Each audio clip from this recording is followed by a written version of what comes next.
In 1832, a boy died 3 times in a small English village, yet his records defy logic, hinting at a truth too unsettling to explain.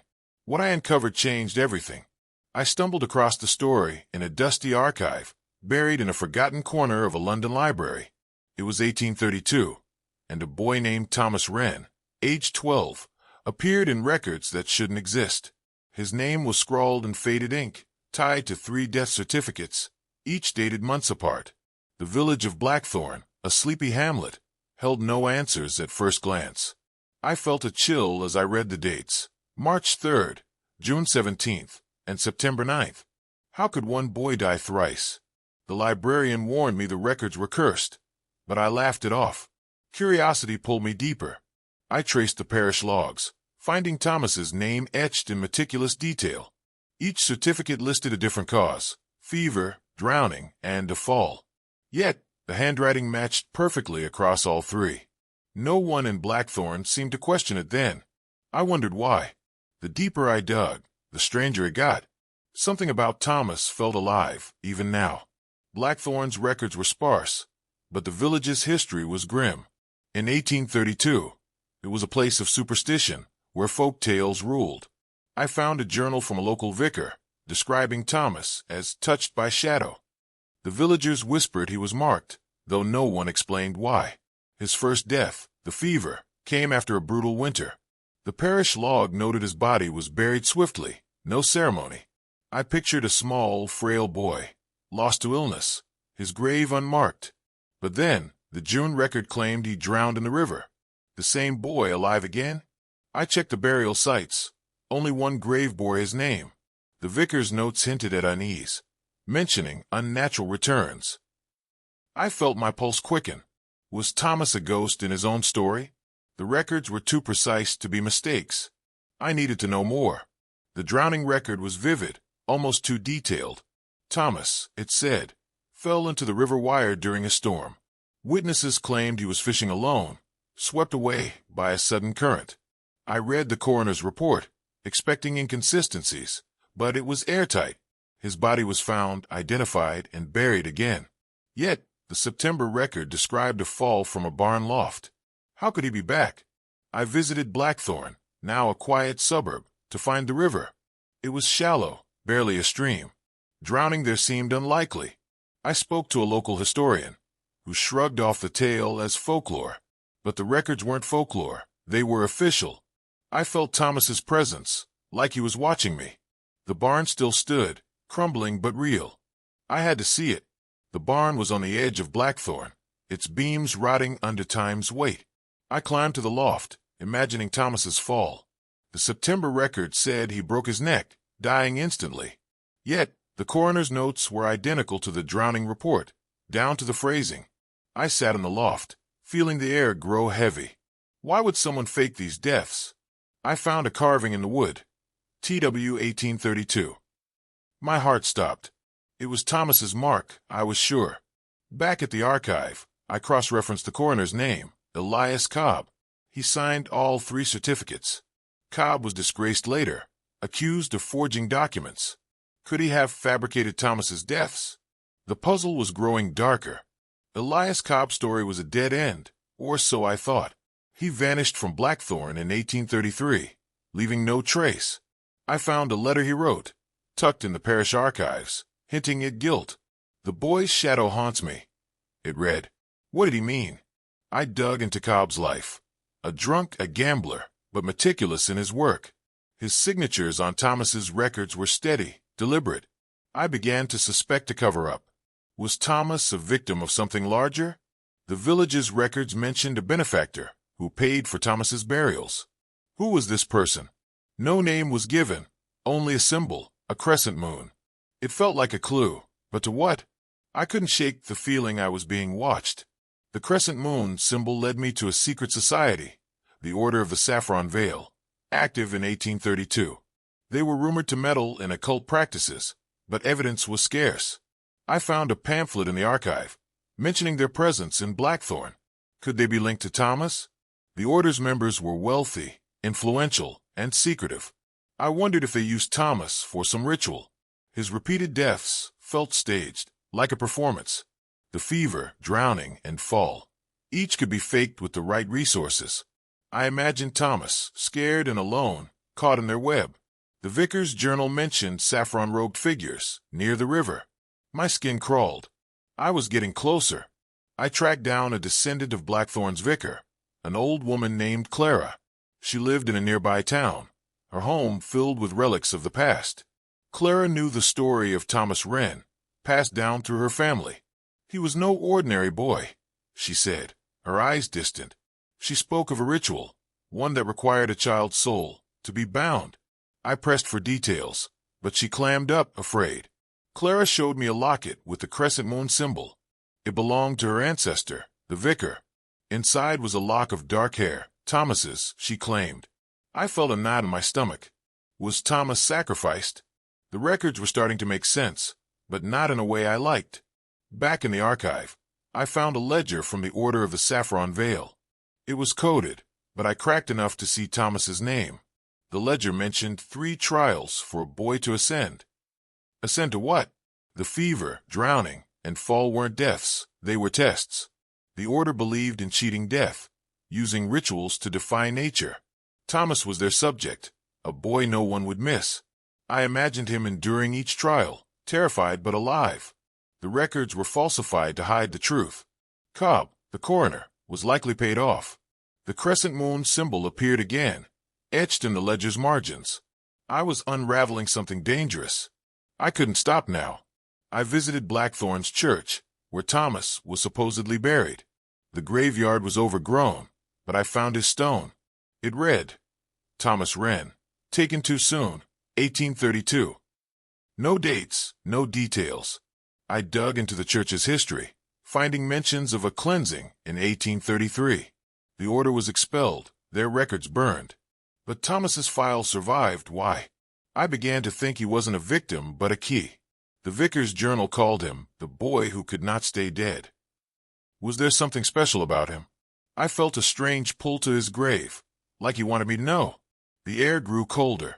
I was close to the truth. The truth hid me in the archive's basement, under flickering lights.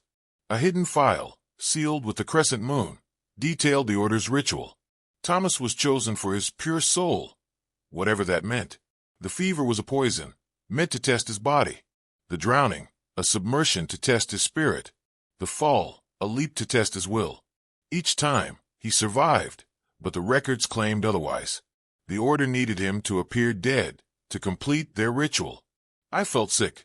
Thomas was alive after each trial, but broken. The final page mentioned his escape. He fled Blackthorn, leaving the records behind. I was shaking. He outsmarted them. Thomas's escape wasn't the end. The order hunted him, fearing he'd expose their secrets. I found a bounty notice from 1833, offering gold for a boy matching Thomas's description. It called him the Shadow Child. My heart ached for him, a 12-year-old, running for his life. I traced his path to London, where he vanished into the city's underbelly. The records stopped there, but I couldn't let go. I searched workhouse logs, hoping for a clue. One entry caught my eye, a boy, unnamed, admitted in 1834, with scars from a fall. Could it be him? The description fit, but the trail went cold.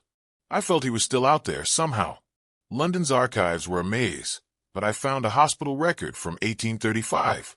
A boy, about 14, was treated for infected wounds. The name was scratched out, but the injuries matched Thomas's story. I pictured him, hardened by survival, hiding from the order. The hospital note mentioned a saffron mark on his arm, a tattoo maybe? It was the order symbol again. I wondered if they'd marked him during the rituals. The boy left the hospital against advice, disappearing again. I felt a mix of awe and sadness. Thomas was a fighter, but at what cost? I needed to know where he went next. A sailor's log from 1836 gave me a lead. A ship bound for America took on a young stowaway in London. The captain described him as wary, with haunted eyes. I knew it was Thomas. The ship, the Dawn's Hope, landed in Boston. I contacted a historian there, who found a record of a Thomas Wren, age 16, working as a dockhand in 1837. My heart raced. He'd made it across the ocean, starting over. but the record noted he was troubled, often looking over his shoulder. The order's reach was long. Did they find him? I had to follow the trail to America. In Boston, I found a newspaper clipping from 1838. A young man, unnamed, was found dead in an alley, marked with a crescent moon carved into his skin. I didn't want to believe it was Thomas. The article called it a ritual killing, unsolved. I dug deeper, finding a witness who saw a boy matching Thomas's description days before. He was alive, working, but paranoid. The order had caught up. I felt a lump in my throat. Thomas survived 3 trials, only to meet this end. But something nagged at me. The body was never identified. Could he have faked his death again? I hoped so. I tracked down a Boston church record from 1840, mentioning a Thomas Wren, who donated a small sum. It was him, I was sure. He was alive, hiding in plain sight. The donation was for a child's funeral, a boy he called Ken. Did Thomas have a brother? The records didn't say. I imagined him, now a young man, carrying the weight of his past. The order seemed to have lost his trail, but he wasn't free. I found a letter he wrote, hidden in a museum's collection. It spoke of shadows that never sleep. He knew they were still out there. I felt his fear through the page. The letter was my final clue. Thomas wrote of moving west, to Ohio, seeking peace. I followed the trail to a small town's records, where Thomas Wren married in 1845. He was 25, a carpenter, living quietly. My heart lifted. He'd built a life, despite everything. The records showed he had a daughter, named Hope. I smiled, thinking of the dawn's hope. But the order's shadow lingered. A fire destroyed the town's records in 1850, suspiciously timed. I wondered if they'd found him again. No death record existed for Thomas. He vanished again. I wanted to believe he escaped. Ohio's archives were my last stop. A faded photograph, dated 1860, showed a man resembling Thomas.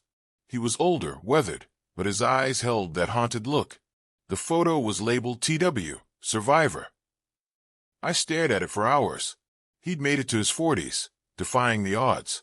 A local legend spoke of a man who cheated death, living alone in the woods. It had to be him. I felt a strange pride. Thomas outlived the order, which dissolved in the 1840s. Their rituals failed, but he didn't. I wished I could tell him I knew his story. He wasn't forgotten. Back in Blackthorn, I stood at Thomas's grave again. The stone felt like a lie now. He didn't die in 1832, not once, not thrice. The records were a cover, a way to erase him. I wondered why he never exposed the order.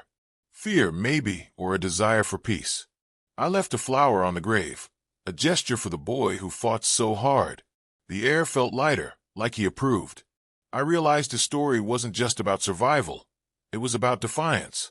Thomas Wren became my hero. His records shouldn't exist, but they did. And so did he. The Order of the Saffron Veil left little behind, but their symbol haunted me. I found it scratched in odd places, old books, church walls, even a Boston dock. It was like they were taunting me, or Thomas. I researched their beliefs, finding scraps of their doctrine. They sought immortality, using children as vessels. Thomas was their failure, their proof it didn't work. I felt angry for him, for the others they might have hurt. No records named other victims, but I suspected there were more. The order's collapse felt like justice, but incomplete. Thomas deserved better. I vowed to keep searching. My journey ended where it began, in the London Archive. I compiled Thomas's story, every record, every clue. It felt like giving him a voice. His 3 deaths were a lie, but his life was real. I imagined him in Ohio, watching his daughter grow, finding moments of peace. The record shouldn't exist, but they told the truth. Thomas was unstoppable. I sealed the file, feeling a weight lift. His story was safe now, no longer forgotten. I whispered a thank you to him, wherever he was. The archive felt quieter, like he'd heard me. I was ready to move on. Months later, a package arrived at my door, unmarked. Inside was a journal, old and worn, with the crescent moon symbol. My hands shook as I opened it. The handwriting matched Thomas's letter from Boston. It was his, written in 1870. He described his life in Ohio, his family, his fears. The order had faded, but he never felt safe. He wrote of dreams where he died again and again. I cried reading it. Thomas lived to 60, a miracle. The journal ended with a note. Tell my story. I felt chosen. He trusted me. I published Thomas's story online, hoping to honor him. Readers were captivated, but some doubted it. I didn't care. The records were real. Comments poured in, some claiming to have seen the crescent moon symbol in their towns. Was the order still active? I dismissed the thought, but it lingered. Thomas's journal mentioned a successor to the order, a new group. I shivered, wondering if they were watching me now. My research had stirred something. I checked my locks that night. Thomas's courage inspired me, but his fear was contagious. I had to be careful. A historian contacted me, claiming to have found another of Thomas's journals. It was in a private collection locked away. I flew to meet her, my heart pounding. The journal detailed his final years, spent teaching his daughter about the order. He wanted her to be ready, in case they returned. The last entry was dated 1880, his handwriting weak. I am tired but free, he wrote. I felt a lump in my throat. Thomas died on his terms, not theirs. The historian mentioned rumors of a modern cult, using the same symbol. I froze. Was this bigger than I thought? I investigated the new cult, calling themselves the Vale's Echo. They operated online, hidden in forums. Their posts echoed the order's beliefs, immortality, rituals, chosen children. I found no proof they'd acted, but the parallels were eerie. Thomas's story felt alive again, a warning. I shared my findings with a journalist friend, hoping to expose them. She warned me to back off. The Vale's Echo had powerful members. I remembered Thomas's defiance and pressed on. His records were my shield. I wasn't alone in this. Others were watching, inspired by his story. I felt stronger. The Vale's Echo sent me a message, anonymous but clear. Stop digging. My blood ran cold. They knew my name, my address. I hid Thomas's journal, fearing they'd come for it. I contacted the police, but they dismissed it as a prank. I didn't believe them. Thomas's fear was real now, living in me. I moved to a new apartment, covering my tracks. The records, the journal, everything was safe in a bank vault. I kept writing, sharing Thomas's story. If they wanted silence, they wouldn't get it. His voice was louder than ever. A breakthrough came from an unexpected source, a descendant of Thomas's daughter, Hope. She found my posts and reached out. Her family had passed down stories of a brave ancestor who escaped a cult. It was Thomas. She had his locket, the one with the crescent moon. I met her, and she showed me letters he wrote to Hope, full of love and warnings. Never trust the shadows, he wrote. I felt his presence again, guiding me. Hope's descendant was proud, but scared. The Vale's Echo had contacted her too. We were in this together now. Together, we traced the Vale's Echo to a remote estate in England. It was near Blackthorn, of all places. We didn't approach, but we gathered evidence, photos, posts, names. The estate was active, with lights at night and guarded gates. I felt Thomas's spirit urging me on. We tipped off the authorities, who raided the estate. They found ritual items, crescent moon symbols, but no people. The Vale's Echo had fled. I was relieved but uneasy. Thomas's story had exposed them, but they weren't gone. His fight wasn't over. Neither was mine. The raid made headlines, and Thomas's story went viral. People called him the boy who wouldn't die. I smiled, knowing he'd like that. I published his journal, with Hope's descendants' permission. It sold thousands of copies, each one a tribute to him. The Vale's Echo went quiet, but I knew they were watching. I kept Thomas's locket on my desk, a reminder of his strength. Readers sent me tips about other cults, other symbols. I felt a responsibility to keep digging. Thomas's records shouldn't exist, but they did, and they mattered. His legacy was alive. I returned to Blackthorn one last time, to say goodbye. The graveyard was peaceful now, the air warm. I stood at Thomas's grave, knowing he wasn't there. He'd won, living a life they couldn't take. I left his locket on the stone, a final offering. The crescent moon caught the sunlight, no longer menacing. I felt at peace, like he did. His story was told, his truth out. The order, the Vale's Echo, they couldn't hide anymore.